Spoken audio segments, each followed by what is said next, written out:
luz de la verdad. Programa presentado por la comunidad religiosa Iglesia de Dios del Nuevo Pacto.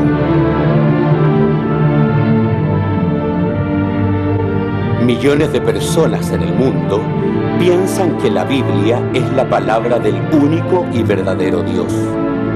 En la actualidad, este libro ha sido traducido a más de 2000 idiomas y dialectos, y se calcula que se han editado unos 6.000 millones de ejemplares. Ningún otro libro que se haya escrito ha ejercido tanta influencia en la sociedad como la Biblia. Sin embargo, su lectura no ha reportado la felicidad ni los beneficios que se esperan de ella. Conozca a través de este programa el porqué de esta situación y lo que verdaderamente enseñan las Escrituras.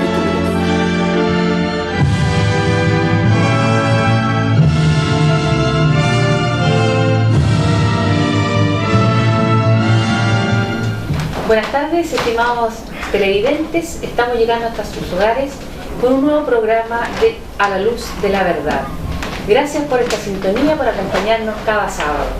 Queremos hacer extensiva la invitación para que nos visite en Carrera con Aníbal Pinto 370 en San Rosendo, los días sábados en sus servicios de 10:30 y 16 horas. También los invitamos a que visite, indague, pregunte a través de nuestra página web www.idnp.cl.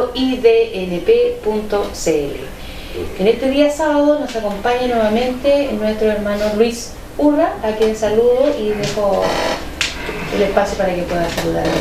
Agradeciendo una vez más de poder estar acá, que esto es solamente gracias a nuestro Dios, y también poder seguir estudiando la palabra de nuestro Dios para seguir aprendiendo junto a nuestro pastor y también aquí a nuestra hermana Marisa para poder seguir indagando más encima, ¿cierto? Como dice la Escritura, escudriñándola cada día para aprender más de ella. También se encuentra con nosotros nuestro pastor Francisco Ulloa Guay. Bienvenido, pastor. Gracias a Dios por verle y por poder estar juntos en un nuevo programa, con la esperanza de que podamos aportar algo a la vida de las personas de la iglesia y de las personas que tienen digamos, el ánimo de escuchar en casa. El Dios para lo que diga. Hoy día tenemos un programa diferente. Cada cierto tiempo nosotros nos organizamos de modo que podamos responder y atender a las preguntas que las personas nos hacen llegar a través de diferentes medios. Vamos a escuchar una alabanza primero. Así está, ¿no es cierto? Bueno. Los invitamos a escuchar, antes de comenzar esta ronda de preguntas, una alabanza.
para iniciar esta ronda de preguntas. Una de las preguntas que nos llegó a través de, me imagino yo que a través de haber visto los diferentes programas, dice: ¿cómo se puede guardar correctamente el día sábado? Cualquiera de los dos. Bueno, en primer lugar, es poder entender qué es el día sábado, para poder estar presente y estar ahí. Y lo otro es de poder también organizarse. Ya como escuchábamos la semana antepasada, ¿cierto?, referente a este día de reposo, poder tener la capacidad de poder organizarse en la vida de uno, en la vida de la familia, para poder llegar, ¿cierto?, a lo que Dios dice. Y eso es importante para que así la gente y las familias puedan, sobre todo el que está, el dueño de casa, ¿cierto?, como de repente les tocan trabajar incluso mediodía sábado, o a veces todo el día sábado, o a veces hacen turno. Y eso es bueno, organizarse para poder llegar a ese punto principal que quiere nuestro Dios. Y de ahí para adelante no hay ningún problema, porque de ahí adelante las personas solas van a ir dándose cuenta de muchas cosas más, no solamente el día sábado, sino de muchas cosas más que quiere nuestro Dios para él, la persona encargada de la familia, y para la familia en general. Esa es más o menos la forma de poder llegar a guardar el día sábado como corresponde. ¿Quiere agregar algo, pastor? Bueno, mira, yo digo que parte por los dueños de casa, ¿no es cierto? Hacer el sábado una cosa especial parte en la casa, el día viernes en la tarde, ¿no es cierto? Y en Israel, por ejemplo, se acostumbra a que hay una comida especial, aunque sea humilde, pero crear un momento especial. Entonces con eso nosotros estamos creando en la mente a nuestros hijos, ¿no es cierto?, la idea de un día especial. Lo otro después también está compensado con la labor de la iglesia. La iglesia tiene que tener, digamos, un concepto particular del día sábado, llegar preparado el día sábado, vestirse de día sábado, porque es un día especial, no es un día común y corriente. Respetar los principios que están instituidos en la palabra. Fíjate que cuando, por ejemplo, a los sacerdotes no se podían vestir igual que el pueblo. Y esa es como una señal de respeto. Entonces respetar la iglesia, ¿verdad? Y tiene que ver también con la preparación de los sermones, con todas esas cosas que nos ayudan. En una iglesia donde hay 2 o 3 sermones en el día de sábado, por ejemplo, que sean diferentes, hacia el punto uno puede ser doctrinal, otro punto puede ser de llamamiento, en fin, exhortación. Tiene que haber todo digamos, un programa de iglesia y un programa de familia para que el día sábado sea un buen día sábado. Otra de las preguntas que fueron como muy recurrentes y tiene que ver con uno de los temas que se han tratado en este último mes, relacionados con la Iglesia de Dios.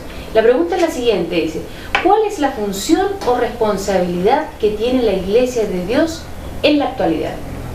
Esa es la pregunta que nos hacen un lector. Bueno, lo que dije, en primer lugar, lo que da a conocer la Escritura referente a eso, dice que es la plenitud de Dios aquí en la tierra.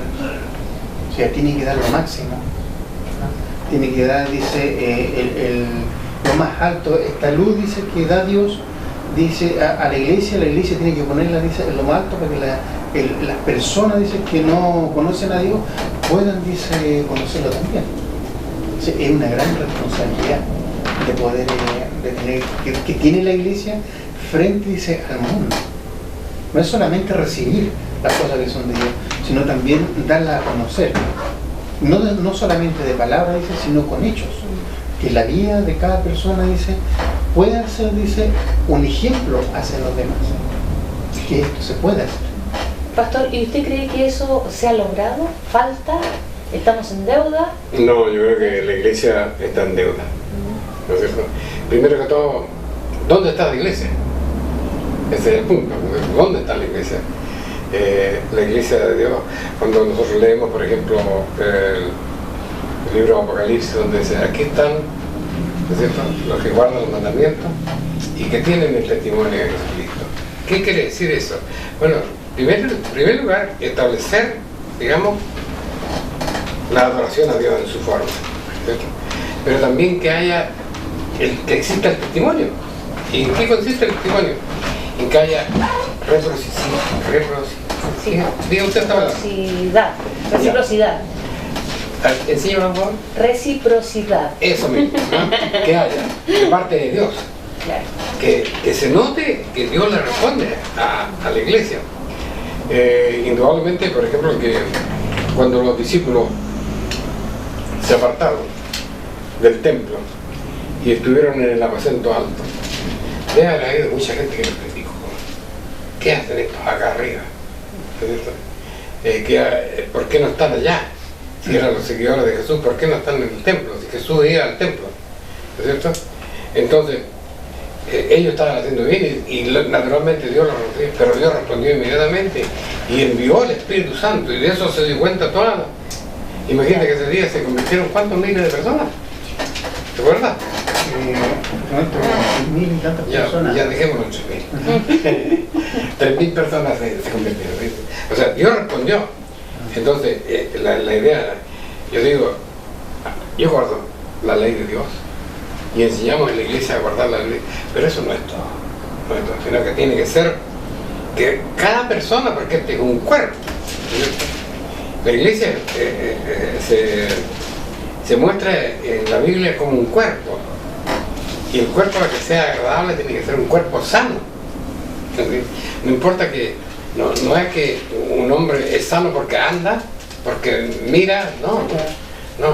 Y la iglesia también tiene que ser un cuerpo sano, para que haya respuesta a Dios. Y eso es lo que tiene que hacer la iglesia, lograr esa meta. Partir primero por nosotros mismos.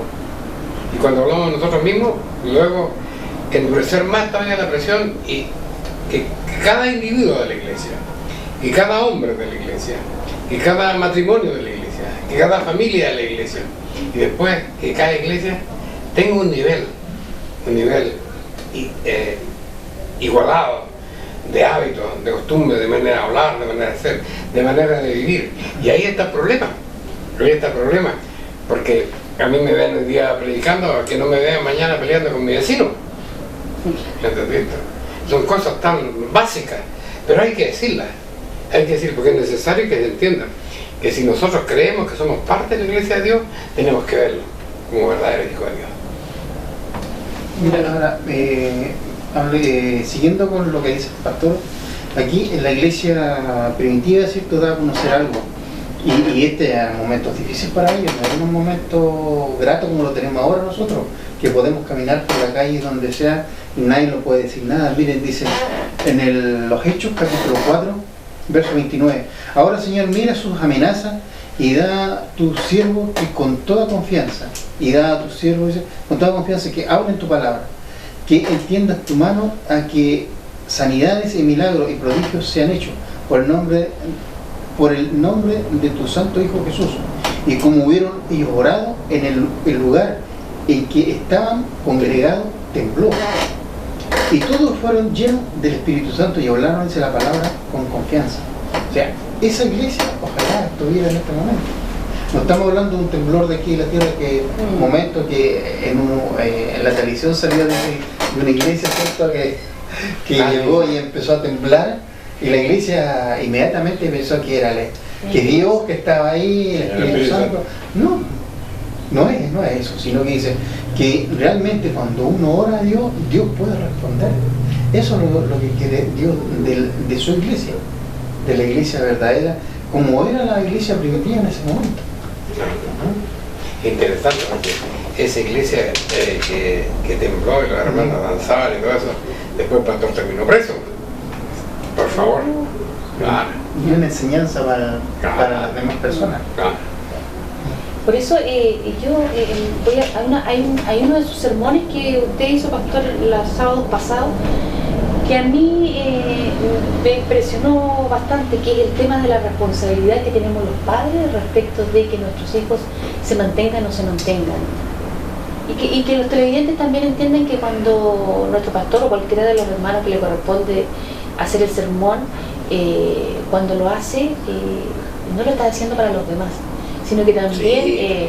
Esa enseñanza primero es para uno. Entonces, respecto de ahí, fue fuerte eso cuando usted señaló que si es que porque uno no ha sido capaz de mostrarle a sus hijos que Dios responde y que Dios ha hecho en su vida grandes acciones. Que Dios está con uno. Que Dios está con uno y no ha sido capaz de traspasar esa creencia, esa confianza, Claro, esa porque fe ya a su no es de hablar. Claro. Ya no es de hablar, sino que una cosa que tiene que notarse. ¿Verdad? Y eso tiene que ver con la intimidad personal. El apóstol Pablo habla de eso. ¿Sí? Ser imitadores de mí, dice, como yo. De Cristo. O sea, ahí vemos la parte, la guía como viene. La guía del apóstol Pablo, ¿cuál era? El Señor Jesús. En la vida, cómo él pudo caminar, dice, en un momento difícil, pero él en ningún momento retrocedió. Al contrario, él se mantuvo íntegro, dice, hasta su muerte. ¿Cómo será que la integridad que él tenía, que llegó el final ya casi de su vida y dice, Señor, perdóname, dice, porque no sabe lo que hasta esas palabras uno de repente son difíciles. Difícil porque a veces uno, si alguien le hace algo, ¿qué hace uno? Trata de inmediatamente, ojalá, devolverle Cogársela inmediatamente. Exactamente, de vengarse.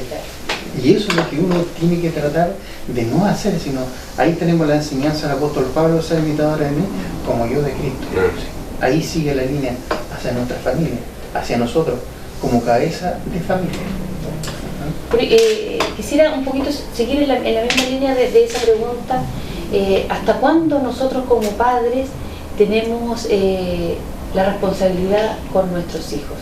¿Cuando ellos cumplen la mayoría de edad o toda la vida nosotros nos hacemos cargo de...? Mira, yo aprendí de mi padre una cosa. Me acuerdo yo, él era pastor también, entonces por eso que para mí es respetable su enseñanza. Él me decía, ustedes acá en la casa tienen de todo. ¿Verdad? Entonces, todo lo que usted, y no estábamos muy adentro, como juventud, no estábamos muy adentro del tema. Entonces, las bendiciones de Dios son para los hijos de Dios. Y usted tiene que estar dentro de este sistema. Y esa es la cosa. En Israel en aquellos tiempos la mayoría de edad era los 20 años. Imagínate lo que le costó salir a Jacob de la casa de sus padres. Entonces, salió por una cuestión. Pero cuando salió, él aprendió que tenía que ahora responder delante de Dios de todos los conocimientos que él. Entonces, indudablemente que mientras el hijo esté a mi costilla, tiene que someterse. Claro, tiene que someterse, tiene que respetar mis principios, tiene que respetar mis sábados, tiene que respetar lo que yo respeto, tiene que respetar a mi Dios. Después cuando él se vaya a la casa y se manda solo, tiene sus cosas buenas, ya. Pero para eso yo tengo que estar consciente que le enseñé y que le mostré. Porque si no estoy en duda. Y que él, claro, y él ve la alternativa y dice, no, yo opto por esto, pero Claro. tuvo toda la otra Claro. enseñanza previamente. Claro. Respecto de lo relacionado también con la misma familia, ¿qué le pasa? Y yo, ¿por qué toco tanto esto? Porque uno lo vive en su propia familia también, pero también en la familia de los colegios que a uno le toca atender. Entonces es como un tema sensible. Hoy efectivamente la familia cuesta mucho la relación entre los padres y los hijos. Más hoy día que toda esta enseñanza moderna, inclusive las nuevas leyes, con una exacerbación de lo que es los derechos del niño, lo que es, que yo por supuesto que hay que respetarlo, no creo que quede duda respecto de los derechos que tienen los niños, pero hay ahí un quiebre respecto de lo que, como usted decía, cuando él estaba con su papá, o yo cuando me acuerdo cuando era pequeña, cómo eran las normas de la casa, que son bastante distintas, porque los niños hoy tienen opinión, defienden sus ideas, quieren hacer lo que ellos quieren. ¿Cómo los padres podemos luchar también contra todo eso externo que todo nos está inundando y también restándole autoridad a los padres en los hogares. Bueno, porque el niño puede traumarse psicológicamente. En fin, hay una serie de cosas. Yo encuentro que es como podemos también ser un aporte para la familia. No, es que aquí hay una cosa que, a pesar de todos los cambios que ha habido, digamos, en la estructura social de los seres humanos, ¿cierto? Todavía existen estos principios: padre, madre, hijo. Y mientras nosotros tengamos la capacidad de conservar nuestros niveles y de respetar eso, ¿entiendes? Porque yo en este mundo moderno he oído a muchos padres que dicen, bueno, yo soy amigo de mi hijo, soy amiga de mi hijo. Esa cosa no funciona. Dios a mí no me dio, ¿no es cierto?, la autoridad de ser amigo de mi hijo. Amigable puedo ser, pero amigo no. Yo dirijo, yo mando. Ya se me acabó, gracias a Dios, ese tiempo. Se fueron todos de la casa, pero así lo comprendí yo, y yo creo que ese es el mejor. No me cabe ninguna duda de aquello.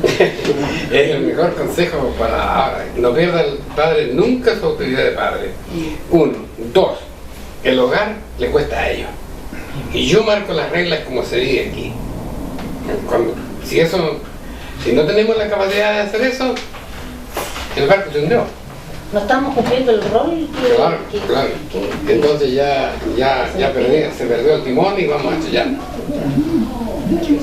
Fíjate que siguiendo con lo que dice el pastor acá referente a las informaciones que uno recibe, sobre todo en la televisión, en todas las cosas que llegan, nuestros hijos lamentablemente, y también los padres, lamentablemente diría yo que van cambiando. Los hijos no cambian, porque los hijos, ellos nacen inocentes, son los padres que cambian. Lógico. Sí. Cambia su forma de vida, pero ¿por qué? Porque simplemente ellos dicen, no, que quiero llegar, lo que yo no tuve lo pueda tener mi hijo, pero lo puede hacer, pero tiene que hacerlo de la buena forma. Como hablaba el pastor acá referente, ¿cierto?, que el padre ahora es amigo de su hijo, y no, pues yo no. Eso la sociedad por lo menos tiene como doctrina, pero no, pues no debe ser así, porque Dios nos dice que eso no va a permanecer en el tiempo, sino que las familias se van a romper. Aquí una familia también se rompió cuando faltó a una cosa importante de Dios. Mira, dice en Génesis capítulo 9, versículo 24: y despertó Noé, dice, y su vino, y supo lo que había hecho con él su hijo más joven, y dijo, maldito sea Canaán, siervo de siervo será a tus hermanos. ¿Por qué el nieto, cierto, aquí habla, cierto, que iba a ser maldito? Porque había faltado un sistema que Dios tenía, a un mandamiento.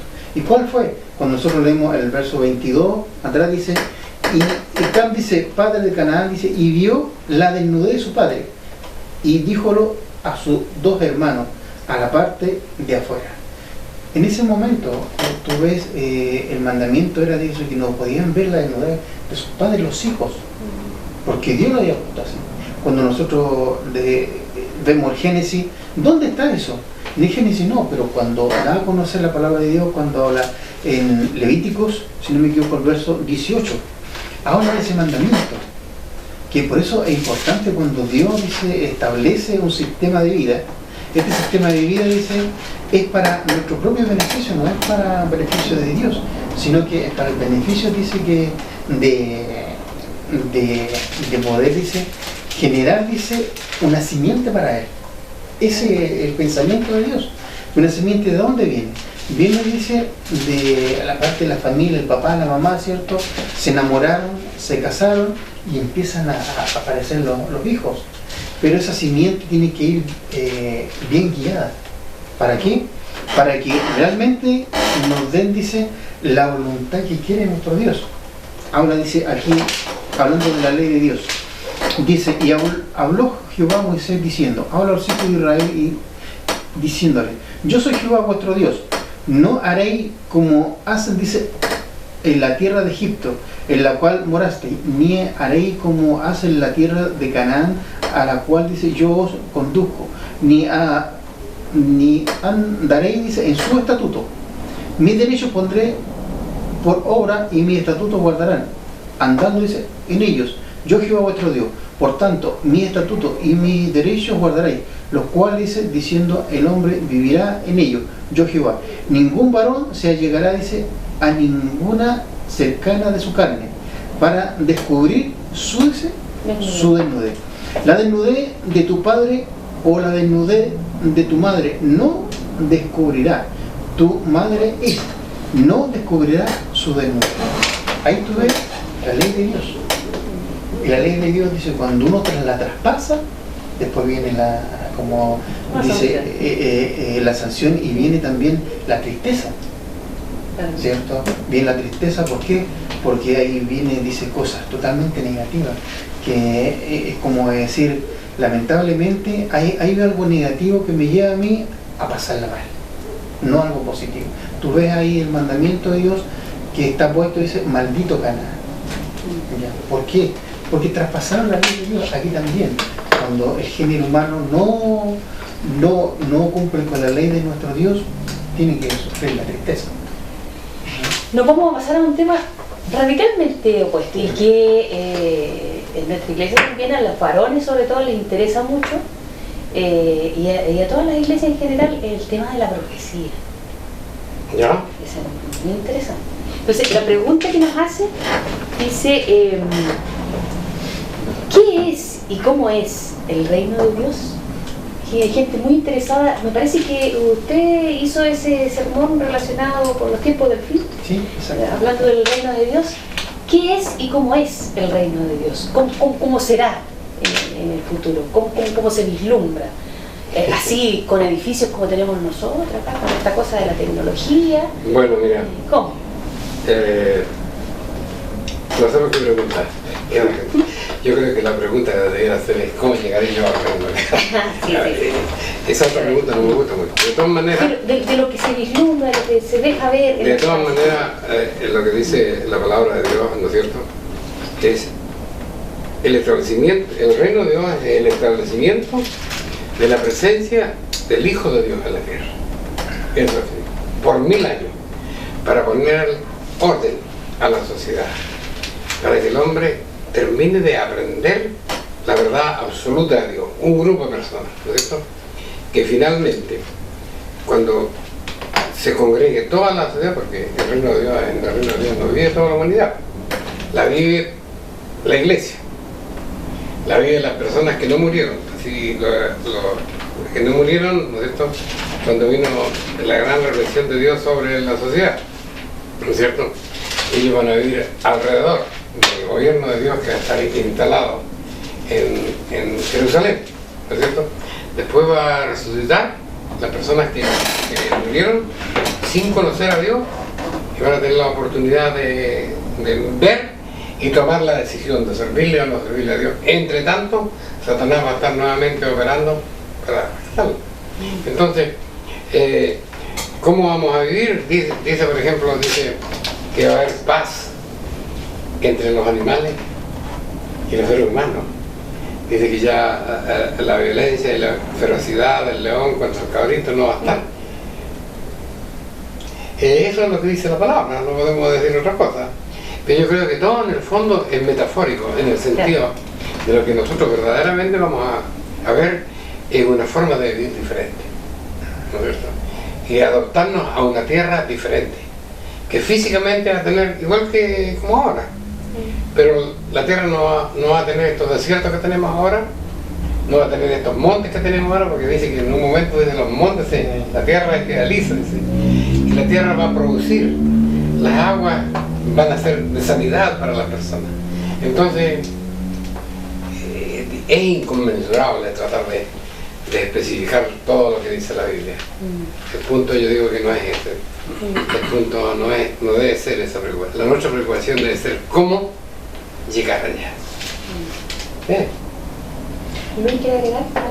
Sí, lo que decía nuestro pastor referente a eso, que uno Yo creo que, por lo menos en mi persona, yo siempre, a veces cuando estoy solo y hay momentos como decir que uno tiene, como dicen las personas, como encontrarse a sí mismo, momentos de decir, ¿cómo será el sistema de Dios? Porque cuando uno lee la Escritura y ve todo, habla de puras cosas hermosas, ¿no? Y eso diría una cosa, se da solamente en una sola palabra: felicidad. Lo que en este momento no pasa. La felicidad de este momento, ¿qué es para nosotros? Ganar dinero, tener un estatus social bueno.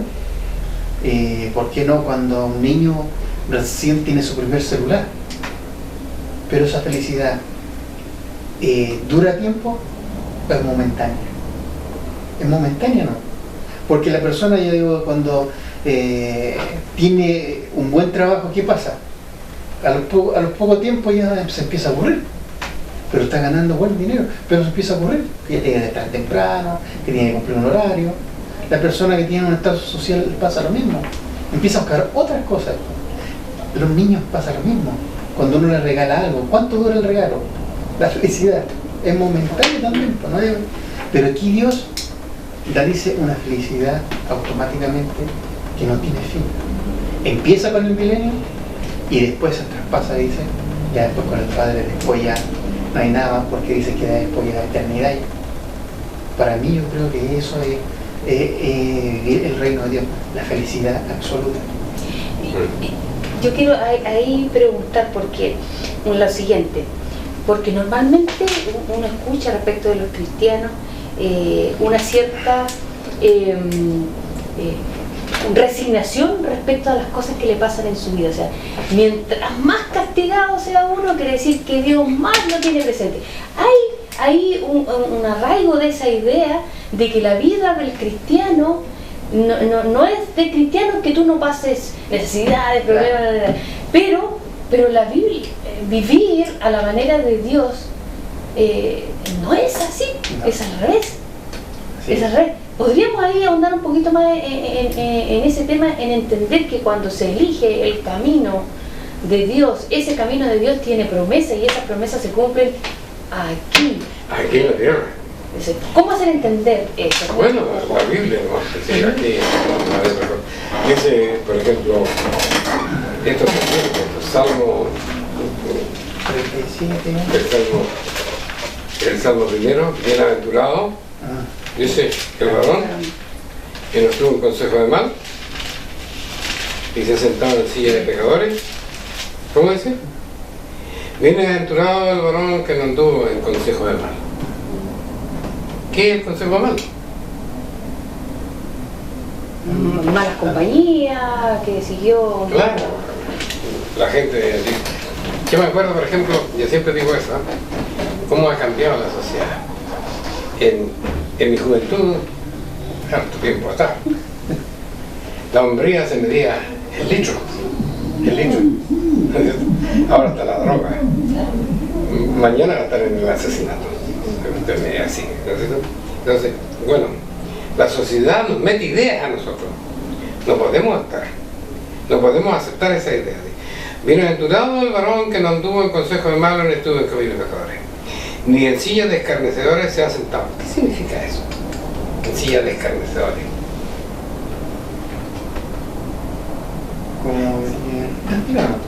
Va a estar uno de derecha contra uno de izquierda o una de izquierda contra los derechos.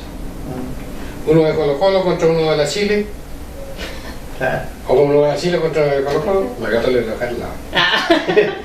Ahí se ve que es un escarnecedor. Entonces dice rivales. Claro, la rivalidad. Antes dice, en la ley de Jehová está su delicia, y en su ley medita de día y de noche.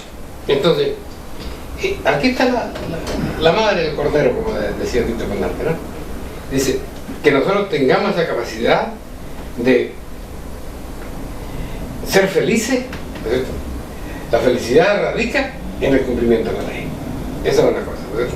Y por eso la necesidad de estar siempre pendiente de que no nos hemos salido de la ley de Dios, y ahí encontramos la felicidad, ¿cierto?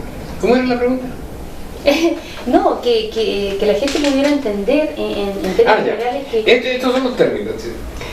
La persona que se somete a esta cosa será como un árbol plantado junto a árboles de agua. O sea, no es un árbol seco, que da su fruto en su tiempo y su hoja no cae. Y todo lo que hace prosperará, no irá de fracaso en fracaso. No así los malos, y aquí está la cosa, aquí está la verdad. No así los malos, sino dice como el tamo que arrebata el viento. Hoy día son, mañana.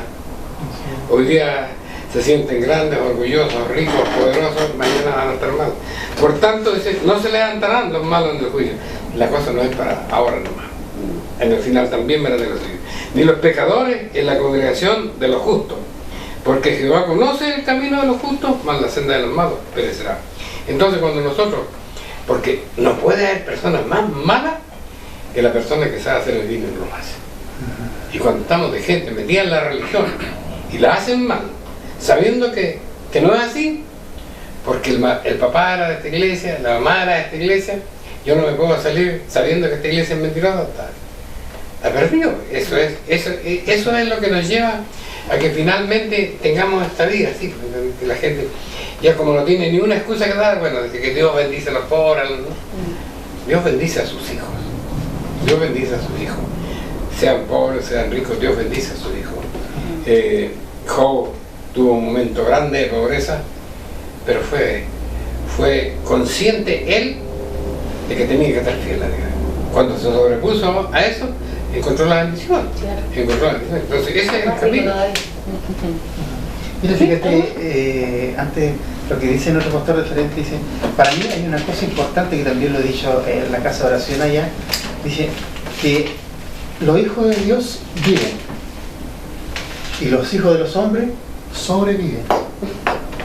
Para mí yo creo que eso es, viven, o sea, los hijos de Dios viven tranquilamente porque saben que está Dios ahí, presente siempre.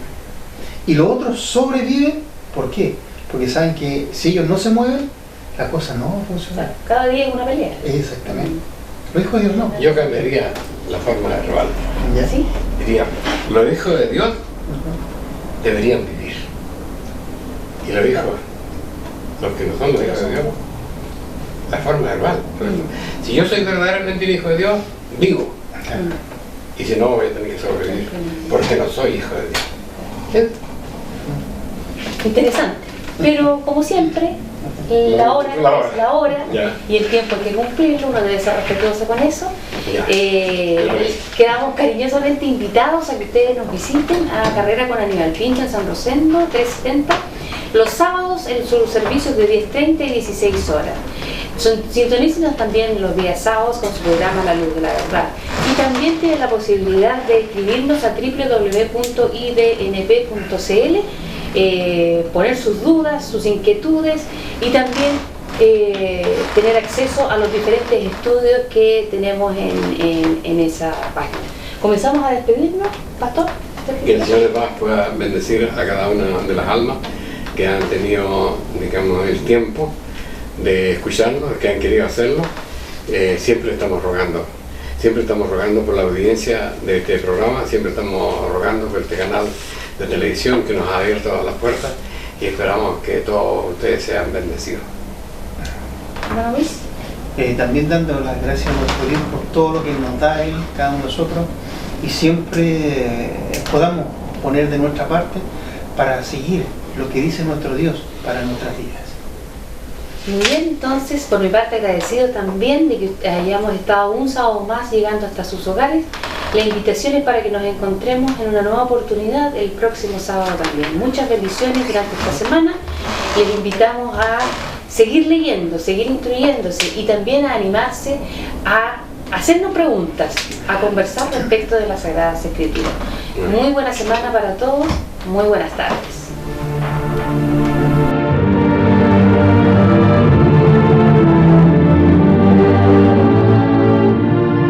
Si le ha interesado lo que hemos expuesto, le invitamos a escribirnos al correo electrónico iglesiasiglo21@gmail.com y a sintonizarnos en esta emisora la próxima semana en el mismo horario.